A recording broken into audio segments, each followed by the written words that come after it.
Hi everyone, Lily here, and let me ask you something honest. Do you ever feel stressed when you think about money?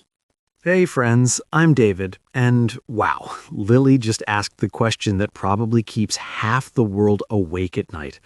Money, budgets, savings, expenses, these are things we all deal with every single day.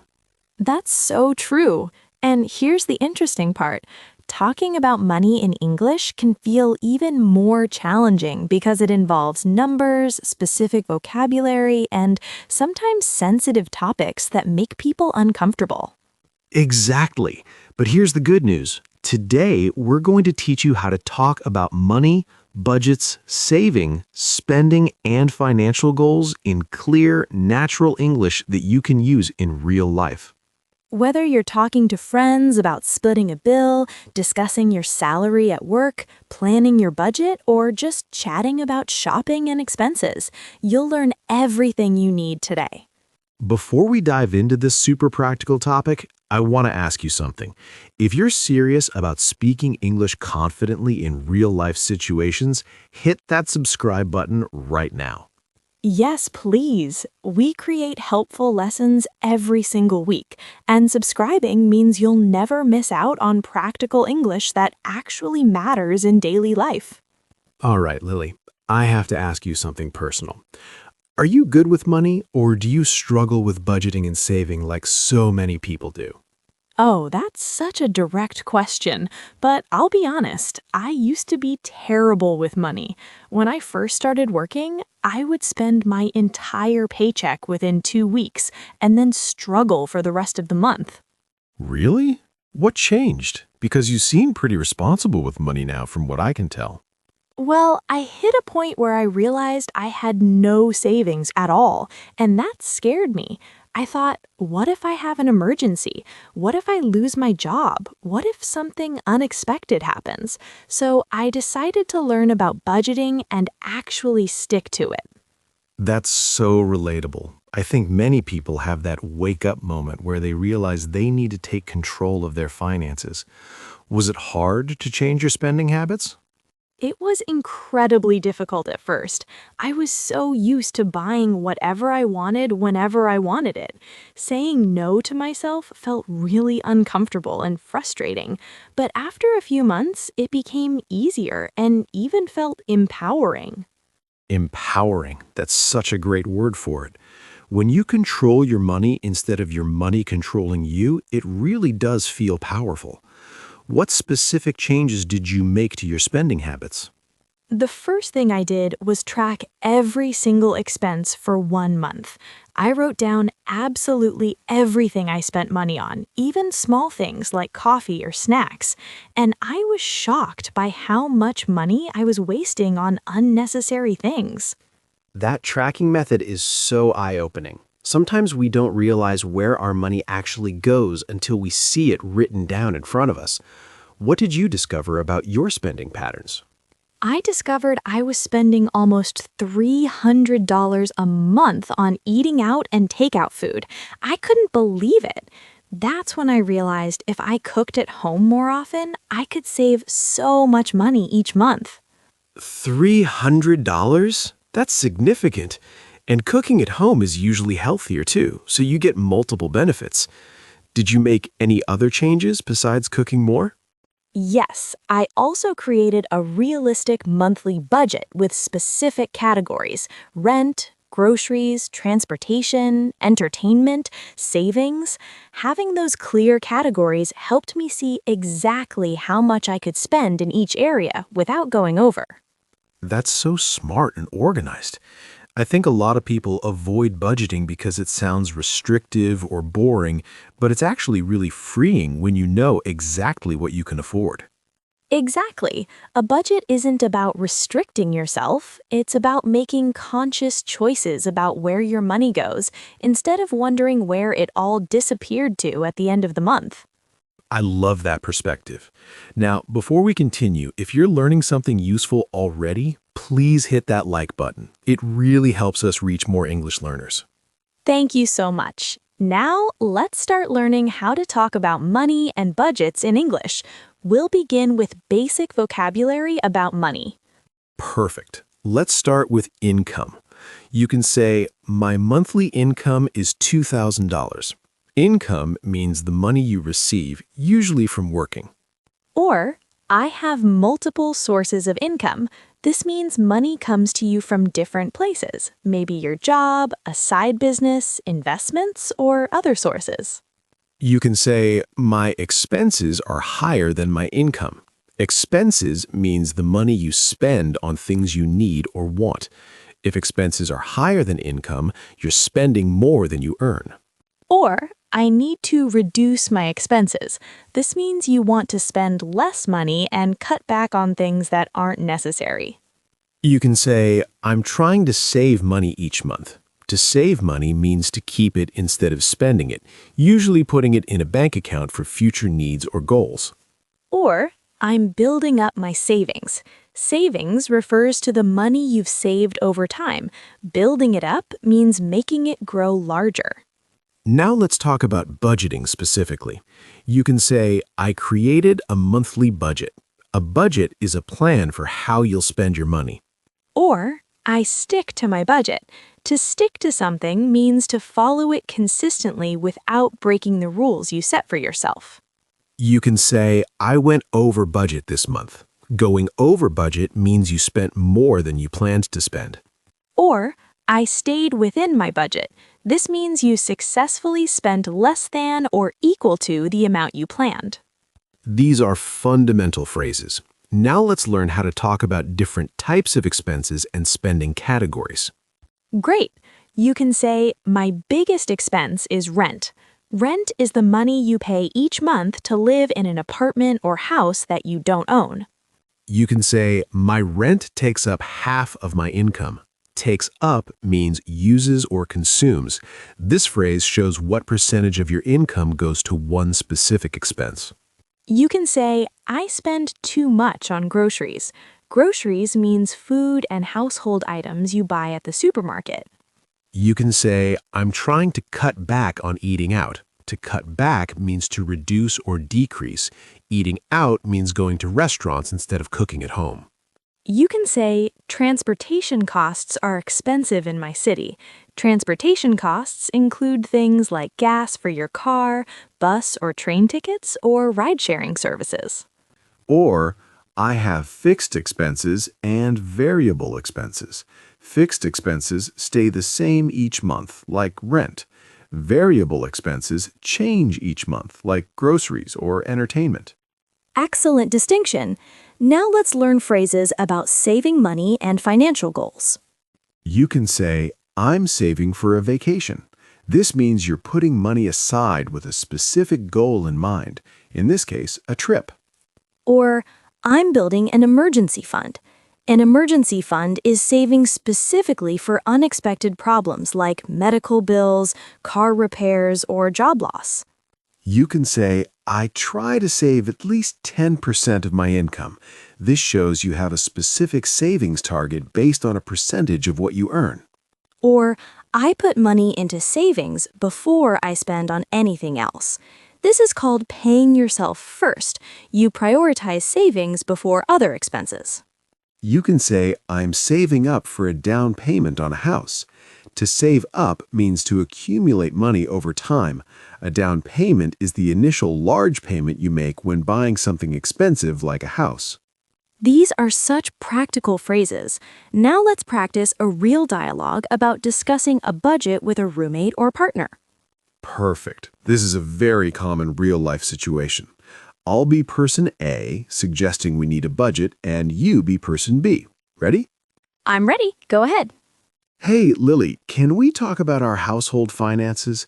I think we should create a budget together so we're both clear about our shared expenses. That's a good idea. I've been meaning to bring this up too. Our expenses have been a bit confusing lately, and I'm not sure who's paying for what. Exactly. So let's start with our fixed expenses, the ones that are the same every month. Our rent is $1,500, right? Yes, that's correct. And we split that evenly, so we each pay $750 for rent. That's our biggest shared expense. Right. And then we have utilities, electricity, water, and internet. Those usually total around $150 per month, so $75 each. Okay, that makes sense. What about groceries? Should we share grocery costs or should we each buy our own food? I think sharing makes more sense because we often cook together and share meals. How about we each contribute $200 per month for groceries? 200 each seems reasonable. That gives us $400 total for food, which should be plenty if we cook at home most of the time. Exactly. Now, what about household items like cleaning supplies, toilet paper, and things like that? Good point. Those aren't huge expenses, but they add up. Maybe we could each contribute $50 per month for household supplies. That works for me. So let me add this up. Rent is $750 each, utilities are $75 each, groceries are $200 each, and household items are $50 each. That's $1,075 each per month for shared expenses. Wow, when you put it all together like that, it really helps me understand where my money is going. I think this budget will help us both manage our finances better. I agree, and we should check in at the end of each month to see if we're staying within budget or if we need to adjust anything. That's a great plan. I feel so much better having this conversation. Money can be awkward to talk about, but it's so important to be clear and honest. Absolutely. Communication about money prevents so many problems and misunderstandings later on. Perfect dialogue. That showed how to discuss shared expenses and create a budget together in a clear, respectful way. It really did. Now let's practice another dialogue, this time about someone asking for financial advice from a friend. Great idea. I'll be the one asking for advice, and you can give some suggestions. Here we go. I'm ready to help. David, I really need some advice about my money situation. I feel like I'm always broke at the end of the month, and I don't know where all my money goes. I understand that frustration. Being broke all the time is stressful. Have you tried tracking your expenses to see exactly where your money is going? Not really. I mean, I know my big expenses like rent and my car payment, but I don't really pay attention to the small stuff. That's probably part of the problem. Small expenses add up really quickly without you realizing it. Things like coffee, snacks, online shopping, they seem small individually, but together they can be hundreds of dollars. You're right. I probably waste money on little things all the time without thinking about it. How do I start tracking my expenses? The easiest way is to use a budgeting app on your phone. Or you can just keep a simple notebook and write down everything you spend for 1 month. And I mean everything. Every single dollar. That sounds doable. What should I do after tracking for a month? After a month, look at your spending patterns and see where you can cut back. Maybe you're spending a lot on subscriptions you don't use, or eating out too often, or impulse shopping online. I definitely do all of those things. I have like 5 streaming services, and I probably only watch 2 of them regularly. There you go. Cancel the ones you don't use. That's instant savings every month. And be honest with yourself about wants versus needs. What do you mean by wants versus needs? Needs are things you must have to survive and function. Food, housing, transportation, basic clothing. Wants are things that are nice to have but not essential. Fancy coffee, new clothes when you have plenty, entertainment subscriptions. Oh, that makes sense. So I should prioritize needs and be more careful about wants. Exactly. And here's another tip. Before buying anything that's not a need, wait 24 hours. If you still want it the next day, then consider buying it. Often you'll realize you didn't really need it. The 24-hour rule. I like that. What about saving money? I have basically 0 savings right now. Start small. Don't try to save huge amounts right away because that's not sustainable. Try to save even just $10 or $20 per week at first. Once that becomes a habit, gradually increase the amount. That's much less intimidating than thinking I need to save hundreds of dollars immediately. Thank you so much for this advice, David. I'm going to start tracking my expenses today.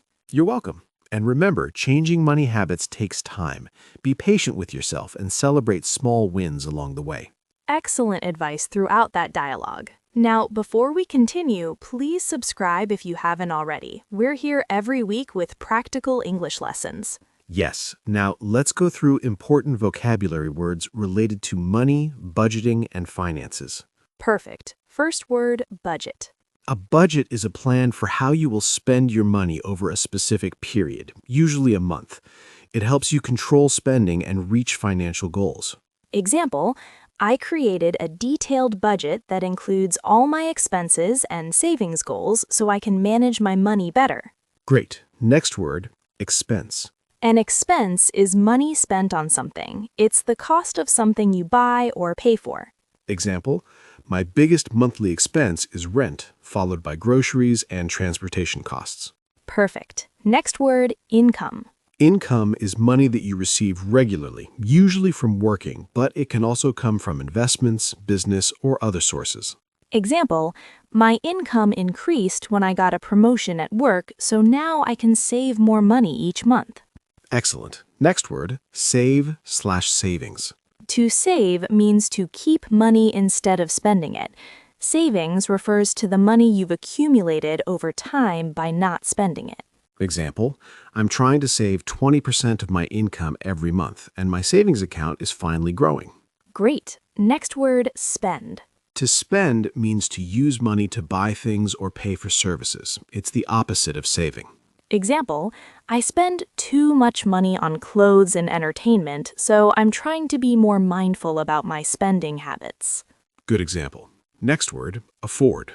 To afford something means you have enough money to buy it without financial difficulty. If you can't afford something, it's too expensive for your current financial situation. Example, I really want that new phone, but I can't afford it right now because I need to pay my bills first. Perfect. Next word, debt. Debt is money that you owe to someone else, usually a bank, credit card company, or person. You borrowed money and need to pay it back. Example, I have student loan debt from university, and I'm making monthly payments to gradually pay it off. Good. Next word, loan. A loan is money that you borrow from a bank or person with the agreement that you'll pay it back, usually with interest added. Example, I took out a car loan to buy my vehicle and I'm paying it back over 5 years with monthly payments. Excellent. Next word, bill. A bill is a statement of money owed for services or products. Common bills include electricity bills, phone bills, and water bills. Example, I need to pay my electricity bill before the due date or I'll be charged a late fee. Perfect. Next word, receipt. A receipt is a piece of paper or electronic record that proves you paid for something. It shows what you bought and how much it cost.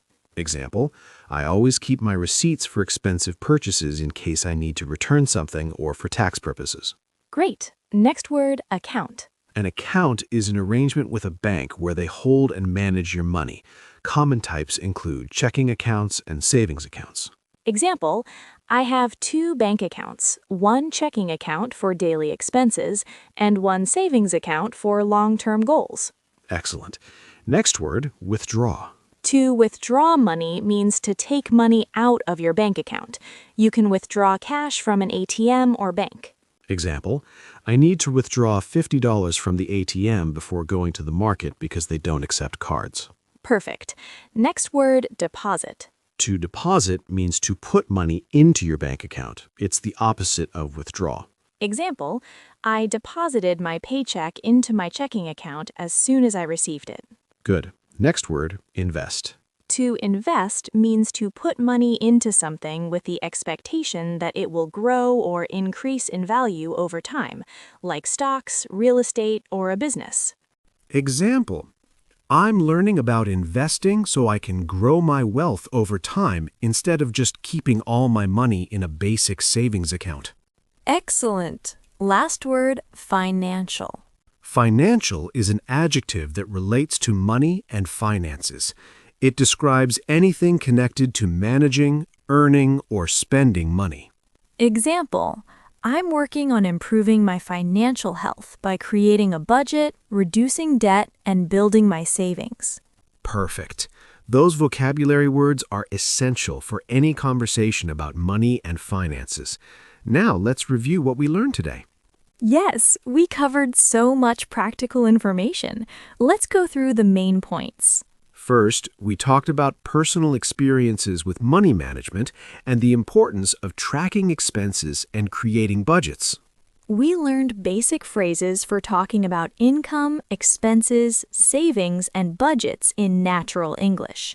We practiced vocabulary for different types of expenses like rent, groceries, utilities, and transportation. We learned how to talk about saving money and financial goals, like emergency funds and saving for specific purchases. We practiced 2 complete dialogues, one about creating a shared budget with a roommate, and one about asking for financial advice. And we reviewed 15 important vocabulary words that are essential for any conversation about money and finances. The most important message from today is this: talking about money doesn't have to be uncomfortable or taboo. Open, honest communication about finances is healthy and important.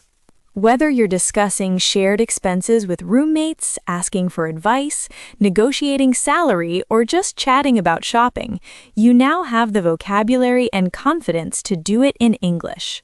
And remember, good money management isn't about being perfect. It's about being intentional and making conscious choices about where your money goes. Now we have a practice challenge for everyone. This will help you apply what you learned today. Here's your challenge. Calculate one of your monthly expenses and share it in the comments. For example, how much you spend on groceries, transportation, or entertainment each month. You can write something like, I spend about $200 on groceries each month, or my transportation costs are around $150 monthly. Sharing this information helps you become more aware of your spending, and it might help others realize they're not alone in their financial situations. And now our question of the day. This is an important one, so please take time to answer. Our question of the day is, what is one money habit you want to improve or change? For example, I want to stop impulse shopping online and start saving more money each month. Or, I want to cook at home more often instead of eating out so I can reduce my food expenses. Or, I want to create a realistic budget and actually stick to it instead of just thinking about it. Write your answer in the comments. Being accountable by stating your goal publicly can actually help you achieve it. And reading others' goals might inspire you or give you new ideas for improving your own money habits. All right, David, any final advice about money and budgeting before we say goodbye? Yes. My message is, don't compare your financial situation to others. Everyone's journey is different. Focus on your own goals and progress, no matter how small. That's so important. And my message is, start where you are. You don't need to wait until you earn more money to start budgeting and saving. Start today with what you have. If you found this lesson helpful, please give it a thumbs up and share it with friends who are learning English.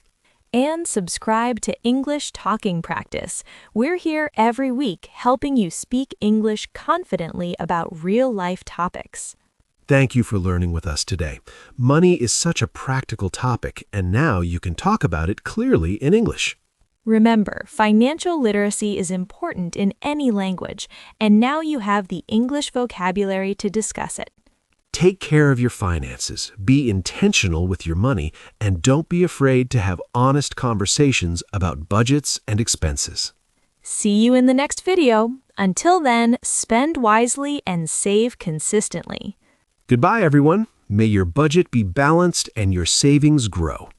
Take care, keep learning, and keep improving. Bye for now. Smart money habits lead to financial freedom. See you next time on English Talking Practice.